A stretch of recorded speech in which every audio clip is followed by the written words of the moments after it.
Live from the Washington, D.C. area, it's the Inside Scoop. All the news that our viewers want to know. Now, here's the host. Welcome to Inside Scoop. I'm Kim Costabile, and I thank you. Tonight we have an unusual show. This show is in memory of Jim Girardi, who we had learned just passed away just after the Memorial Day holiday. So this is a special show. Usually I have a news show, and usually I don't share my opinion, even to the right or to the left. But tonight's show is entirely opinion because it's entirely on the work of Jim Girardi and some of the work that we did together here at Inside Scoop. Again, we have a special segment tonight. Jim and I worked on a show last year, about this time last year, when Woody's Golf Range closed in Herndon. And Woody's was distinguished by its unique animatronics. So what we're going to show is a little bit of the Disney in Woody's. And it was also a special project because some of the folks here know that Jim also worked at Apple. And so what he did with this project is he did a lot of the footage using his iPhone, and to prove the point that you can get pretty far with the iPhone. So folks here will let me know when the clip is ready, but it was held at Woody's.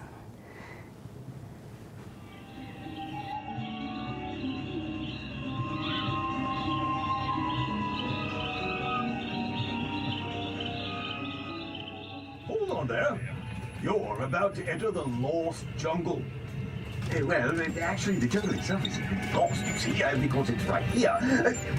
Perhaps I should introduce myself.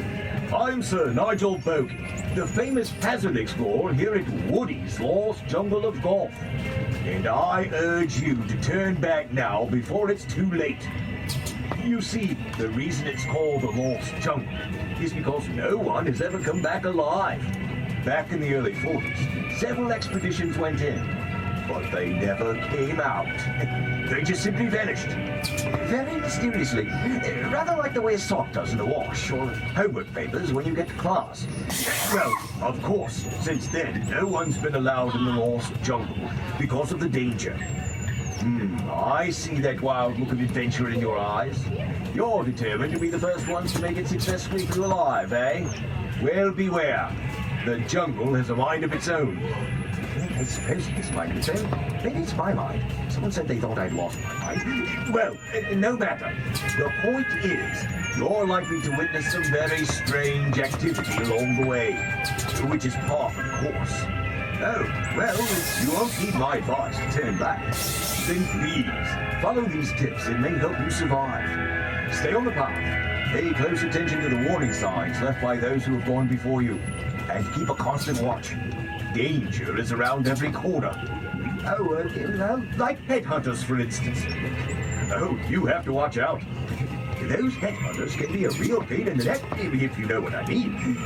But if you just use your head, okay?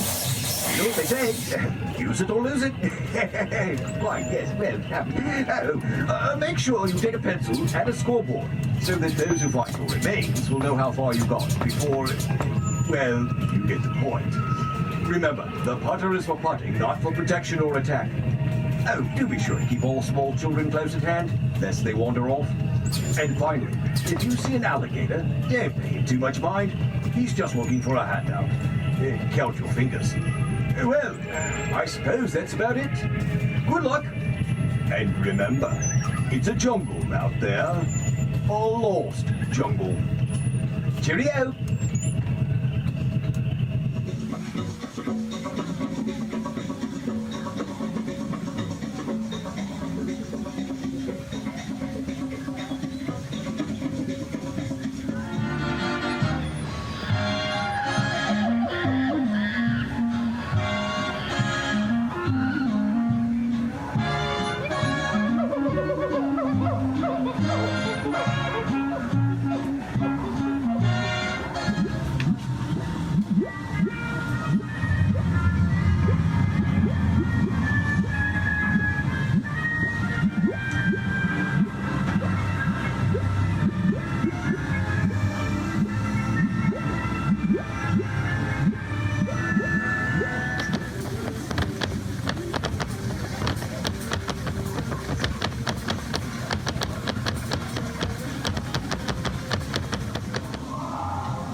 we interrupt this program for a Jungle News Network special bulletin.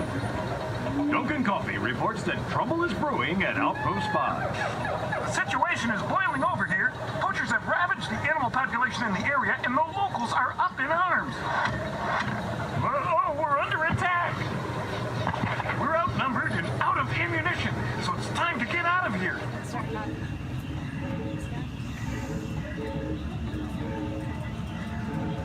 That's the way we're gonna stay, so knock on wood. Now who's lucky? Got a bone to pick with your in-laws? Invite them to the Headhunter Cafe, brunch. Get your tickets inside.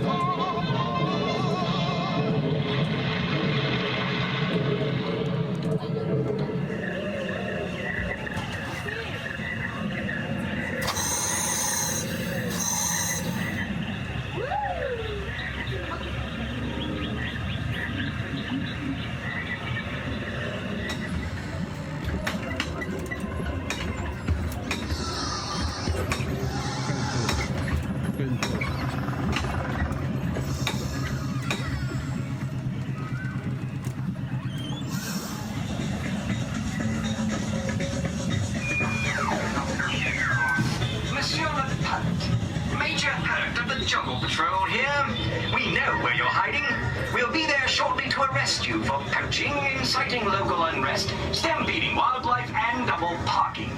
By the way, watch out for a man-eating gorilla in the area. He's terrorizing the entire jungle. He's destroyed 12 villages and eaten more locals than the headhunters. If you hear a nasty growling sound and something big crashing through the jungle, it's too late. You're about to become pate. Do remember, of course, it is illegal to feed the animals.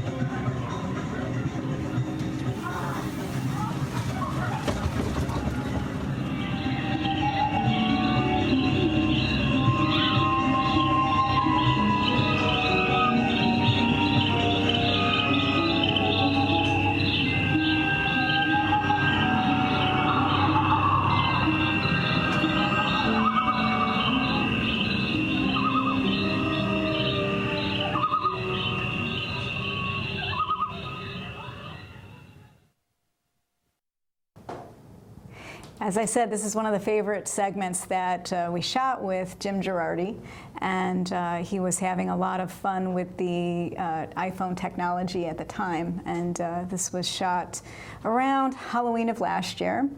And word is that Woody's is coming back. They're going to rebuild in a different location, and we'll have them on later on in the year. But with me today, I have Lowry Taylor.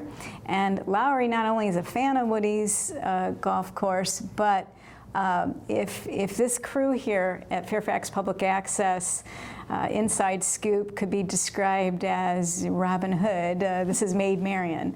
So she anchors all the guys, and she does makeup, and you're also an instructor. You're a teacher. Which college or? At Lebanon Valley College in Pennsylvania. Ah, okay, wow. And what do you teach there? Global Studies. Global Studies, okay. So what got you interested in film and working at FPA? Well, I came back from 2 years in Afghanistan, and I discovered that my husband and son were both involved, and I thought, gee, I've never done anything like this before. Mm-hmm. And it was a great crew, mm-hmm. and I was really happy to join the Merry Band. The Merry Band, and yeah, a lot of crazy and wackiness going on here. And you've been here for how many years, and how long had you known Jim? 2 years. 2 years. 2 years. Yeah. And he's always sort of like the quiet leader of the band. Mm-hmm. Mm-hmm. Yeah, and as you saw, we had a lot of fun in that shoot because we were able to, the idea was to make it feel like you were going through the Woody's course. And so we thought that was quite fun. And it was tricky to shoot different areas. There was a part where you had to get the golf ball into a certain hole, and then it would trigger a gorilla coming out and so forth. So we had to go through it several times to make it work. But anyway, so what we'll be doing is in the next segment, we'll be having an interview with Curry Fitzhugh, who is the daughter of the creator of Woody's. And we'll talk a little bit more about Jim Girardi and his love of animatronics as well. Fantastic. So yeah, it will be great. And Curry Fitzhugh is someone that we'll try to have on the show a little bit later, but she's the daughter in the Fitzhugh family, and she was brought up along with the group in terms of the creative side of the Fitzhugh family, and we'll be excited to have them come back, but we'll wait for our next segment to hear from Curry. Great. I believe I met her when she was behind the counter.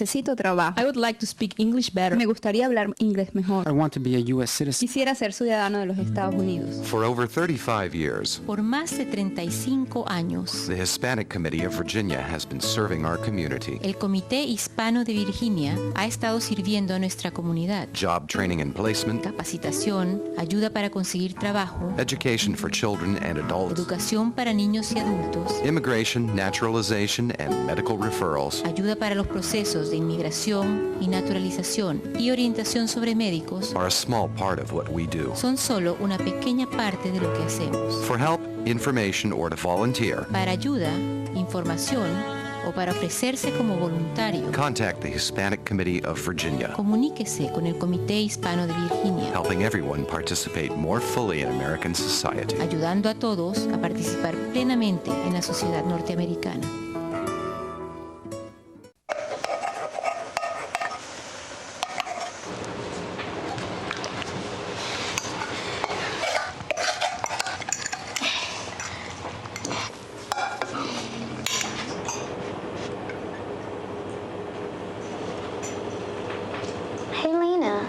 Where's yours?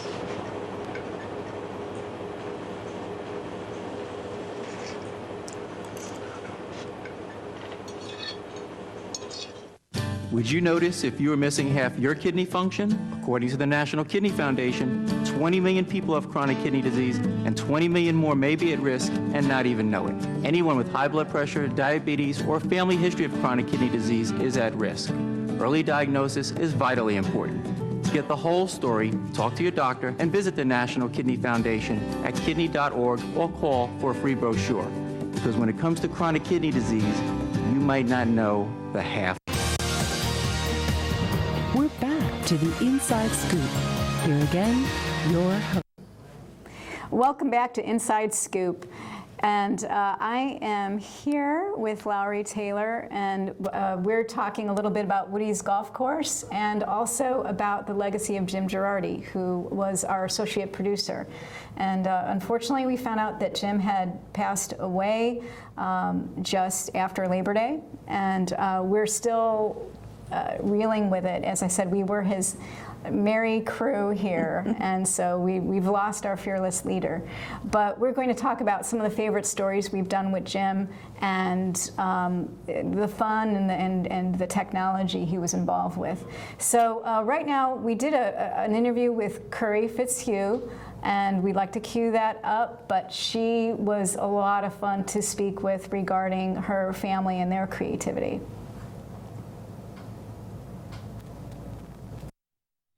We're here with Curry Fitzhugh, and this is her family legacy here, and she spent many, many, many years here. So tell us about this room.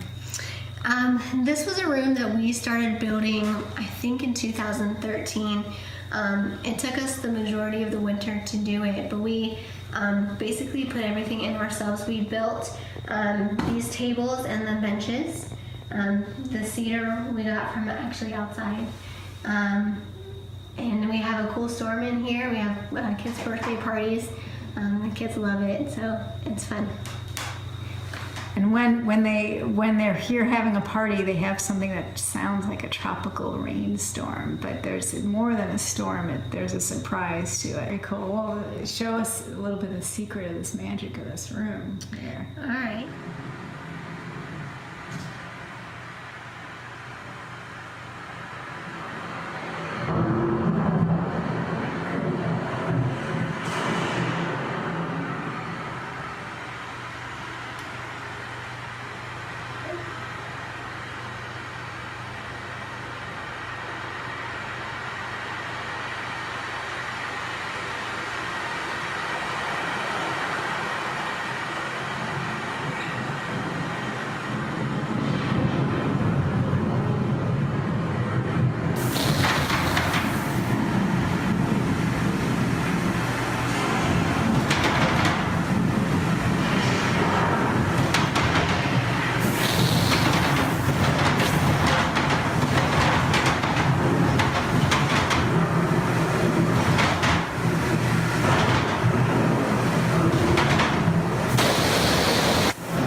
So you were saying sometimes very often the kids during kids' parties will request multiple rainstorms? Yeah, definitely. So in the summer we have party hosts that can help them do that, but usually when I'm behind the counter, I'll hear it just almost on repeat because they like it so much. Oh no, that's funny, that's cute. And so then after a while the parents are like, okay, that's enough. Yeah, that's enough. And the kids are like, more, more. When the doors slam the first in the windows, do they scream sometimes? Yes, for sure. For sure. Actually, we usually try to keep the door shut because it's so loud, but there's always a ton of screaming and kids, because I've done parties here and some of them will like climb under the table and they're like doing crazy things. It's fun. Amazing. Very cool. Very cool. Well, good. Well, thank you. Thanks for sharing this with us. Yeah, thank you. And we hope to see you emerge in some other way. Yeah. So we're talking to Rich. Hello. Rich, you're a full-time employee here. Yes, sir. After business today, and this is the November 1st, 2015, after business today, what's going to happen? That's a good question. Hopefully we will continue to look for places to move to, find some place, and as a matter of fact, I didn't even know that there was such a thing as people who rated miniature golf courses until we did this. And then we started getting rated in the top 5 and the top 3 and the top 2, and a lot of places rate us number 1 as far as mini golfs go. So these guys actually just travel around and play mini golfs and rate them. It's amazing, actually. It sounds like a cool job. Well, there's so much technology that you're doing in terms of the animatronics, in terms of the people, in terms of the animals, in terms of the stuff coming out at you. And, Yeah, I mean, for sure. it's very, it's a full-time job. And we saw the films of you guys building stuff and doing stuff, which is very cool. That's been really fun, It's really cool. It's a good thing being, really one of the only good things about being a seasonal business is in the winter was usually like a brainstorming session. We'd go and we'd say, which holes are kind of lacking that could, we could do something to make them better, and then we'd come up with some ideas, and then we'd see if anyone could do those ideas for us and if it would work, and then we'd, pick one that worked and then do it. So, when we first did it, it's just a shell of what it is now, and so we've added stuff every year. So it's been really fun doing that for sure. What's a typical season when you close, when you open? We usually close around December 1st. We try to stay open through Thanksgiving, and then we open up again. The goal is always for whenever the schools get out for spring break. Sometimes it's been earlier, sometimes it's been later, depending on how long snow is on the ground and how cold it is and all that stuff. So if everything goes according to plan, be open in spring or summer of next year somewhere else. So as soon as 2016? It might be a little optimistic, but yeah, that would be the goal for sure. Wow. Yeah. Because we were told last night that you're going to the convention in Florida again this year. Yes. Yeah. In a couple Still weeks. looking for things. Yeah. Absolutely, they have the really cool stuff. So see what kind of new technology's out. You know what we could put in and add to the mini golf and all that stuff. So yeah, for sure, we're excited to look. And so it's something that you're looking to do, something that you're looking to continue, the mini golf. Absolutely, yeah. It's been such a fan favorite. It has to be somewhere. It's too good of a thing to not be anywhere. So I've never seen one like it. I mean, I've been to, I don't know, I'm not an aficionado, but I've been to a lot of mini golf things, and nothing like this. No, that's for sure. So that was the voice of Jim Girardi doing the interview, and we decided to show the rough cuts so that you could see how he did interviews and what a great producer he was. So he was an investigative reporter as well as a technical producer. We'll be seeing later tonight how he was active in the theater community in Reston, Herndon, and Anacostia as a theater producer as well. So he had quite a prolific impact, not only on Fairfax County, but the Washington, D.C. area at large. And from what I understand, he was a regional manager at Apple, so his influence was felt from New York to down here. So, and I have Lowry with me here to talk about the golf course. So wasn't it intriguing to see what Jim came up with there? Absolutely, and I am so impressed by how they really built it up. Our family moved to Northern Virginia about the time that Woody's opened up, and my husband's an avid golfer. On weekends, he likes to go out to a driving range, and Woody's happened to be the closest driving range to it. And at the time, I had a 4-year-old who really was intrigued with what his dad was doing. And you can always, pick up, the putter was like the size of the child practically. But we went to earlier iterations of this course, and he grew up learning how to do miniature golf. And his brother also went there several times, and I think they went to some birthday parties there too. But I really am impressed at how they built it up this way. It's amazing. Yeah. Did you see the party room the way it used to be, or was it like that? I never went into the. So that was the unique party room. It was beyond Rainforest Cafe, and it was that way before Rainforest Cafe was popular. And going there and just you think you're there for a normal party, and then the place just starts shaking.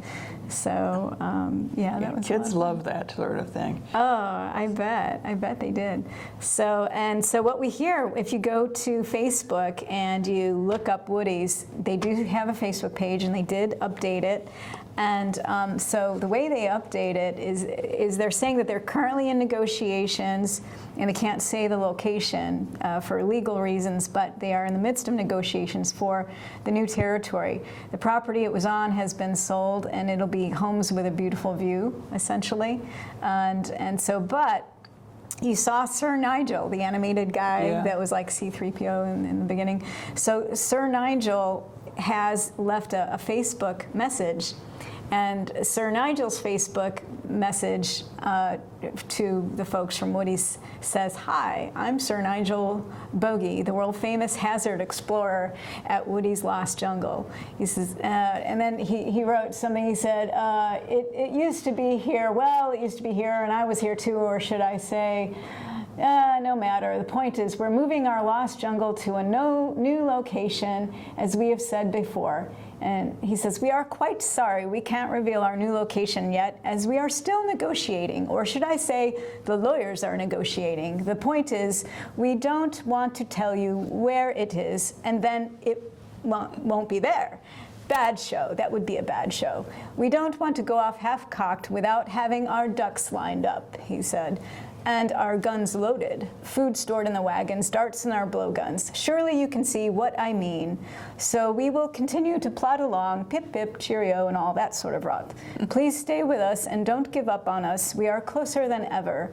The picture shows all that's left of the old lost jungle, and then sad face, Facebook sad face, or actually happy face, as we move on together toward our wonderful loyal fans. Things happen slowly in Northern Virginia and the Lost Jungle. Remember, it's a jungle out there, a lost jungle. Yours always, Nigel Bogey. So that was his little letter. Bravo. Yes, bravo. So I slipped into my British.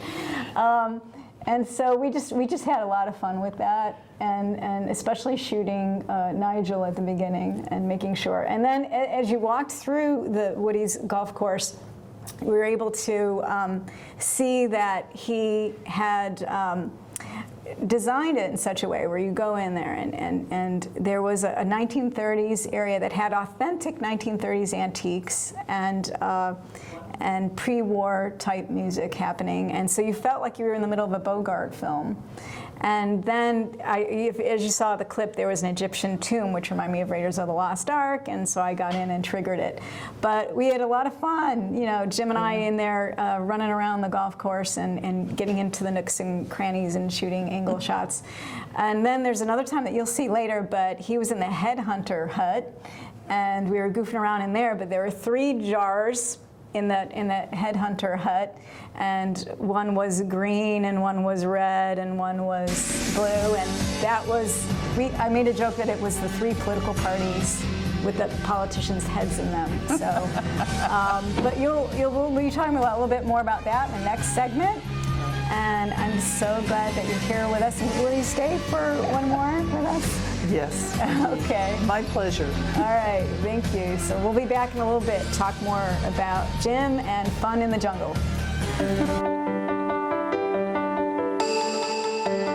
I helped turn my child's public school into a whole new kind of school.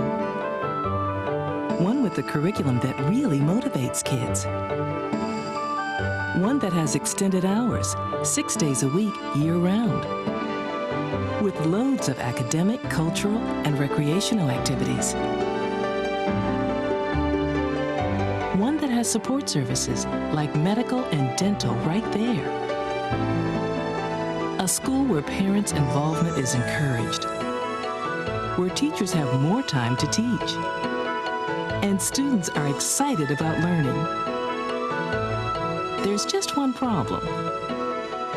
My child doesn't ever want to come home. You can help turn your school into a community school for excellence. Find out how. Call 1-877-LOVE-TO-LEARN. It's coming. Right to your neighborhood. And when it does, you may be surprised. It's your Social Security statement of your benefits, and it's going to help you plan your financial future. Your benefit statement will tell you how much Social Security you're eligible to receive and when you'll get it.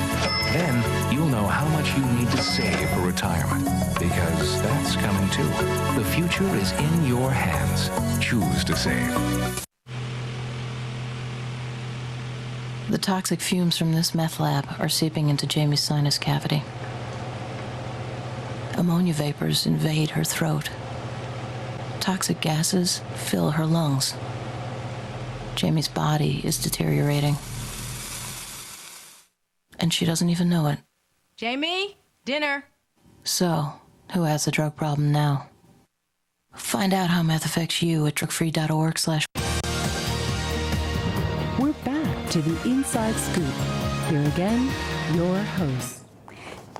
Thank you. We're back. We were talking about time in the jungle with Jim Girardi, and so we have a clip of the very first show I ever did here, and which had a reference to Woody's. And since it was my first show, the joke was that they would send me back to San Diego if I didn't do a good job. And after we show a little bit from my first show, we're going to segue to an interview that Jim had with a TV show here called Potluck. He was a producer of a myriad of shows here at Fairfax Public Access. And so we're going to segue straight to that with a discussion of his theater work. But let's show the Jungle Jim. Checked it out here at Inside Scoop, and one of our producers was also with me at the time. And we have a little photo of that. And yes, so we found, now if anyone's familiar with Woody's, there's a Raiders of the Lost Ark type theme. So we found in the Headhunters village 3 heads, and there was a green one and a blue one and a red one. So all the 3 political parties are represented here. Kimberly. Jim? This is not funny. It's not funny. Okay, on to the next thing. Yeah, they said if I don't do well on my first show here, they were going to ship me back to San Diego. So, and there was a little blackmail shot yeah, so they're threatening to send me to the San Diego Zoo if I don't do what I need to do. It's called the Blue Box. And the premise of the Blue Box is that a marine geologist finds a blue box at the end of a tunnel under the Red Sea, and inside the box is the answer to whether God exists or not. Okay. And so the play is about kind of a courtroom battle between an atheist and a theist and scientists who are debating what should he do with this box. Should he open it in front of the world media, or should he bury it back at the bottom of the ocean? So with the actors that are in these trilogies, have you asked them? Has their mind opened up for any of this, between any of the stories? Have you, or do you have not asked them that? Well, Harrison, this is a unique situation in that when you do a play, you get a book, you get a script, and you read your lines, and the director directs this or directs that, and they regurgitate what's there, and there's some room for interpretation. But these are fresh plays. There's nothing ever been done with these, and so there's nothing to compare. Somebody can't say, oh, I saw the Blue Box before, and this is a little different. No, it's never been done. Right. And so when Harrison wrote this, his thing, when we even interviewed the actors for their auditions, we said, you guys are going to have to let us know what you're thinking. You got a relationship going here. Does it work? Right. Doesn't it work? Right. And several times they've said something and Harrison's gone back and rewritten it to make it better, so that they have a way of interacting so that the audience can join in with them. Right. So it's been really, that's why it's unique. This is we've also tried to think about it from the audience member's perspective, really, to try to make it as interesting as possible for them and to elicit the kind of response that we're looking for, because this is really a play that's designed to make people think after the show and on the way home, and maybe the next day they're thinking still about what it was that they saw, and maybe they're bothered by something, or maybe they still think something is funny, or but it's about the impact that we can have on the audience. Okay, do you think that there would be any negative impact? Like, what if somebody's really affected by something that has happened and they let you know at the end of the show during the Q&A? I guess anything is possible, right? That is right. That is right. One of the things that is interesting for me is that but will they come back? In other words, if they come the first night or they come the second night and they go, what the heck was that? Or, how did that work? I thought about it on the ride home, and maybe this is this, and they come back and they get a second take. So that would be really interesting if people come back a second time, knowing where the twists are in the plot, and being able to deal with it. Okay. Because it's about the surprises. Okay. There are surprises. There are surprises. Good. Surprises are good. So that you're going to have starting on the 15th, where it's not just theater, but it's also film. So you've combined the two. So can you explain, since you're the special effects person? Well, we thought there was, when Harrison and I were talking about it at first, we thought, we don't know how to focus the audience on what's happening at this one spot, because if you're sitting there, you're sitting here. And we thought, well, what happens if it's on a video screen? And everybody sees the same thing, and we can do the same thing night after night with that effect, and see what the audience does. So we're going to have video throughout at least plays 2 and 3, where we're setting the background, we're setting some what we call focus material, where they're going to do something, and boom, we're right there with them. And meanwhile, stuff's going on the stage, but we're going to let the audience see specifically what we want them to see for what's happening. Okay. And will the actors get in the way of the screen the film? I didn't even think of that. No, I mean, that's just an obvious question. It'll be above them, but Okay. it's interesting, this kind of multimedia approach to theater, to because we're so used to watching television, we're so used to interacting with the television screen. So what we're going to do is shift the audience attention back and forth between the live action and the video, and do some things that we wouldn't necessarily otherwise be able to do in theater, because we're going to use some video for that purpose. So, so it's it's just a different kind of approach, overall to this whole to the trilogy, and which is why people need to come see it. Yeah. Right. Because the play 3, I'll say this without hopefully letting the cat out of the bag. Play 3 is a dream sequence, meaning that it takes place where the guy who found the blue box is on an airplane. And so that is filmed, and he's interacting on the phone and stuff, and all of a sudden, he's now in a courtroom. Okay. And so what happens in there, what happens in a normal dream? Some things follow, some things don't. It works to your favor, but then it ends up with a dream again. So we want people to know that this guy is so concerned with what the outcome is. Does he make the choice? Does he not make the choice to show it? But all this happening is what he imagined. Okay. So we think it's very cool that we're doing this. And again, when you're on stage sometimes and you do a dream sequence with the lights, but it's still them on stage. Special effects guy. That was a special effect. It was, and that's extra for that. So that was Jim. And so what did you think about that interview?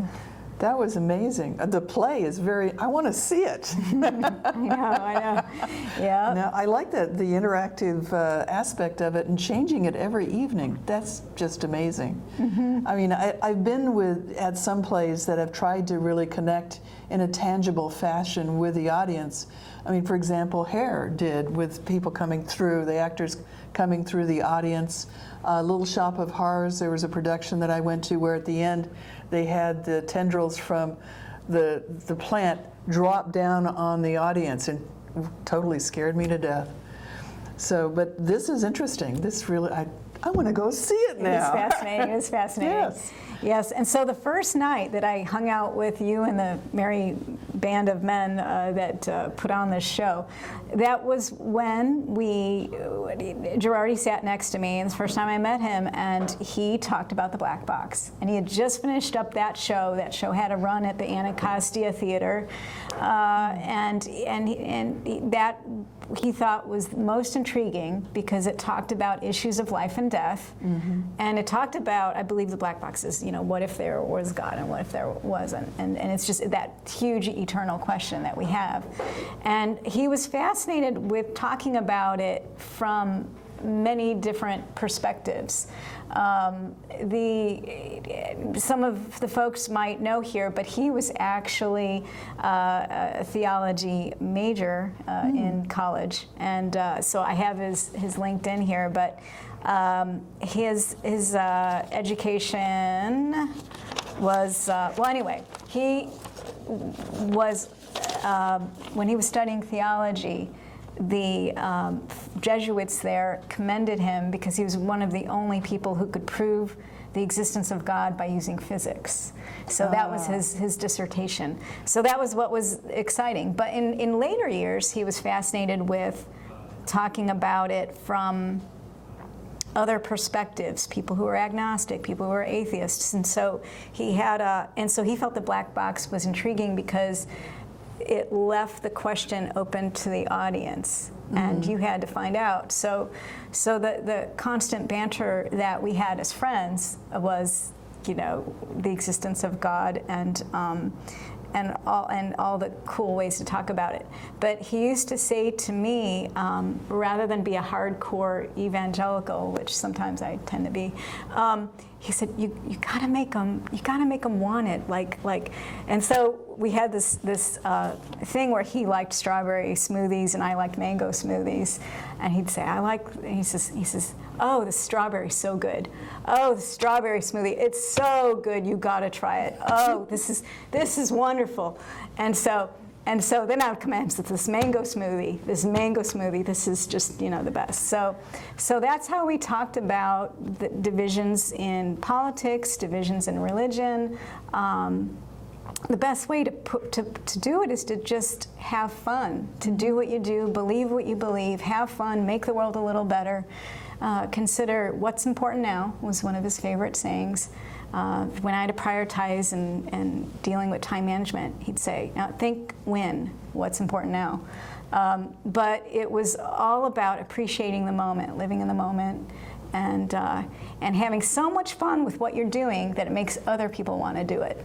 Well, he certainly brought us all together. Yes. Yes. Absolutely. Yes. And so what were any interesting memories that you have to share about that? Well, I'll tell you, I think that the best I had was when I first came on board doing makeup. Mm-hmm. And I had no idea how to do makeup. I took the training, but how, who gets made up, who doesn't.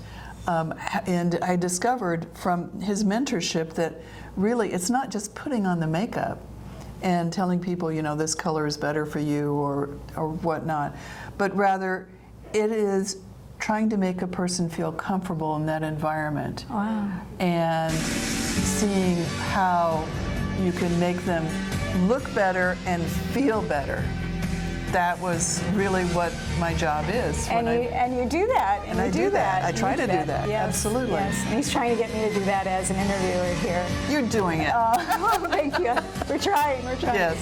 In the next segment, we're going to have James Southworth, who is the executive producer of the show, and he'll talk a little bit more about working with Jim and all the good stuff. Yes. Great.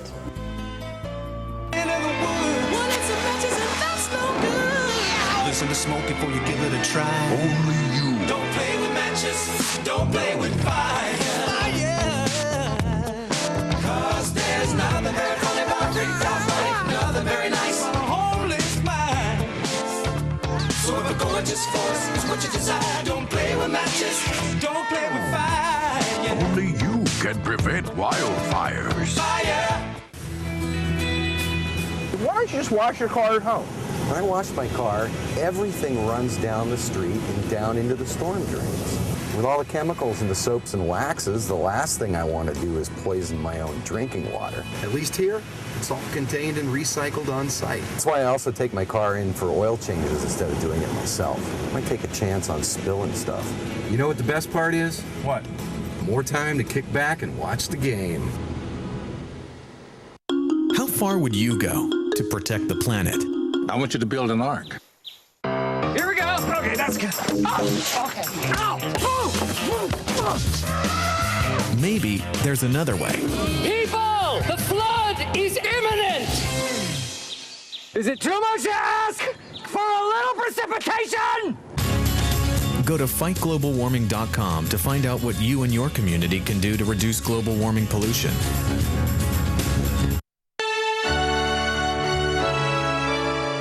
Somewhere around the world, there are men and women of the armed forces risking their lives, helping rebuild communities after natural disasters, collecting toys for needy children, tutoring kids in school.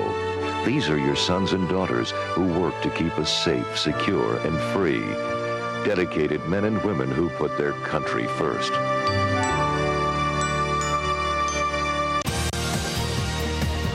We're back to the Inside Scoop. Here again, your host. Welcome back, and we're here at the Inside Scoop, and you're going to see someone who is not often in front of the screen.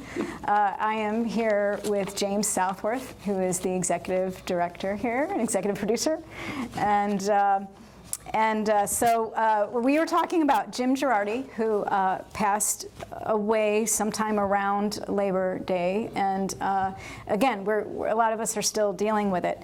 But Jim was just a wealth of wisdom, always teaching us as he went along. And again, he graduated, he had a bachelor's in psychology at LaSalle University, which is a really tough Jesuit school. And then he did a Master of Arts in theology at LaSalle as well. And then he went on to be National Marketing Manager for iConnect, and then President CEO of Conceptual Visions Corporation, which built the robot. Yes, he built the robot there, developed state-of-the-art robotics for education and training. So, and we'll be seeing a little bit about the robot. The funny thing is I met one of his robots, Terry, way before I ever met Jim. And so I was a reporter for Times Community newspapers, and I covered news in Reston and Fairfax and Annandale. And I was at a Fairfax Chamber of Commerce meeting in Dulles, and Terry wandered up and was doing a demonstration, but the robot decided to interrogate the reporter and ask me all sorts of questions. And I kept saying, who's the guy behind the curtain? I was expecting a Wizard of Oz type thing. Who's the guy behind the curtain talking? And I don't even know if Jim was there that day. There wasn't anybody behind Terry the curtain. did his own talking, yes. So tell me a little bit more about Terry. Well, Terry was a self-roaming, free-roaming artificial intelligence. It had the ability literally to make its own decisions. And add a little extra here and there, and then every so often it would make a jump and do something on its own that we didn't anticipate. And in particular, the level of sophistication that Jim put into that was amazing. One of the best things I think we ever did, besides they would use the robot to MC certain kinds of award shows and gatherings and so on, but they also took it in one experiment to an old age home, and they let it loose. And it ran it went up and down the halls, and with the older people, you figured they didn't want anything to do with this new technology stuff. But the robot would come in and talk to them and make friends, and then ask them about their grandkids. And they'd find out that there's a soccer game coming or whatever this. So the next week when they would bring the robot, it would run down the hall, and it would go in or roll down the hall, and then talk to some of the people who had outstanding activities. And how'd your grandson do?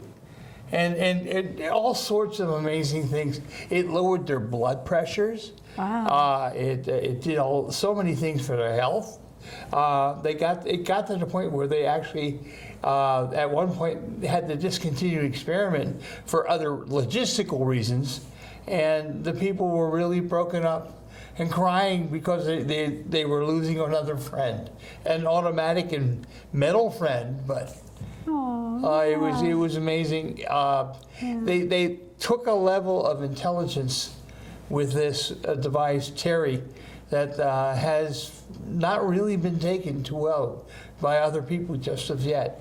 So Jim was amazing with some of those things. Amazing. So now I was blessed with working with him closely for a little over 12 years. And the 20 years I've been here at the station. And he's been a big help with the show, the Inside Scoop show that we have had. We've now done 1,000 shows. We do 2 shows a week between the ecology show on Sundays and the issues and politics shows on Mondays. We've done a lot, and a lot of those were done by Jim, who as our technical director. Right, and he was an instructor here for at least 9 years. Besides, I understand. yes. So, and we have a little clip to show of one of his favorite robots. It's not Terry. This one is a female version, if you can tell. Right. Yeah.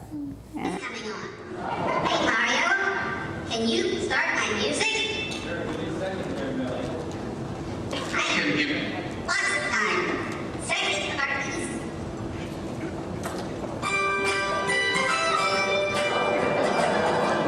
This is my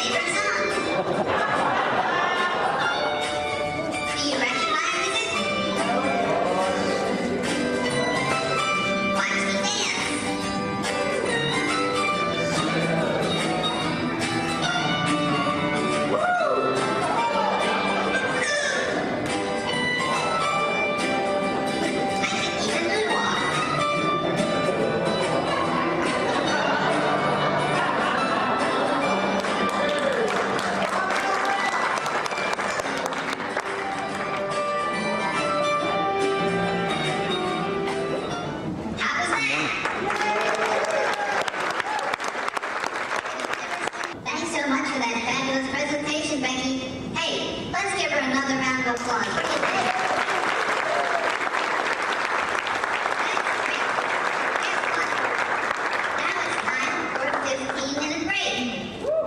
make sure you stop by the vendor fair in the Von Sternberg room next door, and we've got a lot more to go over. So right now, it's 10:30, so be back in 15 minutes. That's 10:45. That's 1/4 of an hour. That's 1/96 of a day. That's 900 seconds. Saying that's not scripted. That was not being remote controlled. That was being that was literally operating on a set of rules, and interacting directly, which is the whole basis of artificial intelligence, and working as we do in a normal environment. Oh, yeah, and remember, I'd met Terry in 1999, but I hadn't met Jim until a year ago at dinner with you, and you said, this is the creator of Terry. And I said, Terry? I interviewed Terry. I know Terry. And again, it wasn't, he had the man you saw behind Terry was an assistant, but all he was doing, he wasn't controlling it at all. No. So it was amazing. So Jim wasn't there, and so I tried to describe my interaction with Terry, and I said, well, Jim, I think that robot was flirting with me. And he said, I didn't program the robot to flirt, but Terry was asking me about being a reporter, and what do you do, and why do, and how do you ask your questions, and yeah. Well, at one point I remember a discussion we were having, and it came out that we said, in front of the robot, we said, that, the sense of humor, it's got a real hoot. And a little later on, we were talking, and the robot said, yes, Jim says, I'm really funny. He says I'm really an owl. I'm really an owl. That's good. That's classic Jim. Now, is there any other Jim-isms? Is there anything else that you'd like to but there's so many. In the 12 years alone, that we have produced the Inside Scoop through all sorts of politics, issues, community issues, and then especially on the environmental side as well. We did so much, and still do. At least twice a week, you'll still find us here. Now, why we all do this, because we're not compensated for this, it's all volunteer. But we've had some amazing guests and amazing talent to make this work and constant. I bet.